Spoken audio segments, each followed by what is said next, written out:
बिस्मिल्लाहिर्रहमानिर्रहीम। अस्सलाम वालेकुम दोस्तों, उम्मीद करता हूँ आप बिल्कुल ठीक ठाक होंगे। दोस्तों आज है 14 जुलाई सन 2021 और दिन है बुध का। पाकिस्तान, इंडिया, बांग्लादेश खासकर जो इन ममालिक से लोग आते हैं ओमान के अंदर, तो फिल वक्त के लिए इनकी एंट्री बैन है। तो कुछ ऐसे हैं जो पाकिस्तानी हैं, वो खासकर अफ़गानिस्तान का रास्ता यूज़ करके ओमान के अंदर आ रहे हैं, जिनको बहुत ज़्यादा ज़रूरी ओमान के अंदर एंट्री करनी है। तो उनकी जो लागत है वो आ रही है तकरीबन 1,50,000 से 2 लाख के अंदर अंदर।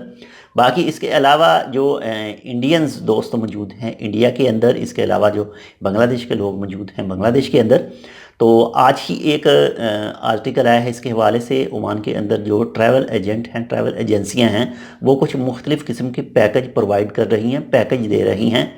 जो लोग भी फंसे हुए हैं और ख़ासकर इंडिया के अंदर, उनको ओमान के अंदर वापस लाने के लिए। तो इसके हवाले से जो आर्टिकल आया था उसमें जिस ट्रैवल एजेंट का नाम बताया गया है, ट्रैवल एजेंसी का, वो है ट्रैवल पॉइंट नाम से ओमान के अंदर मौजूद है। उसने एक पैकेज मुतारफ़ करवाया है जो 290 ओमानी रियाल से स्टार्ट हो रहा है, यानी 290 ओमानी रियाल से। ये सिर्फ स्टार्टिंग है, बाकी इससे ऊपर 400 रियाल, 500 रियाल, 600 रियाल तक भी जा सकता है।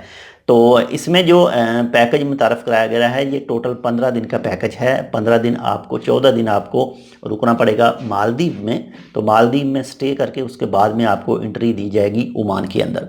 तो मालदीव का जो होटल का स्टे है, इसके बाद में जो इस पैकेज में जो शामिल चीज़ें हैं, होटल का स्टे है, इसके बाद में PCR टेस्ट वगैरह है, खाना वगैरह है, एयरपोर्ट से लेकर जाएंगे।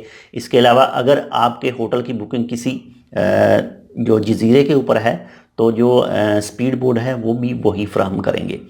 तो अगर आप भी वापसी आना चाहते हैं, अगर आप वेट नहीं करना चाहते कि कब एंट्री खुले तो तब आएँ, तो उससे पहले अगर आप एंट्री करना चाहते हैं ओमान के अंदर, तो आप ट्रैवल एजेंटों से रब्ता कर सकते हैं, मज़ीद मालूमात उनसे हासिल कर सकते हैं, और 15 दिन का जो पैकेज है इसके हवाले से।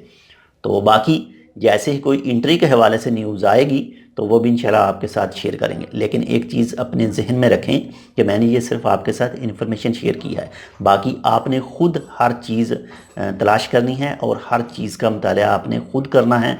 और जो भी आप किसी से भी सर्विस लेंगे तो उसके ज़िम्मेदार आप ख़ुद ही होंगे।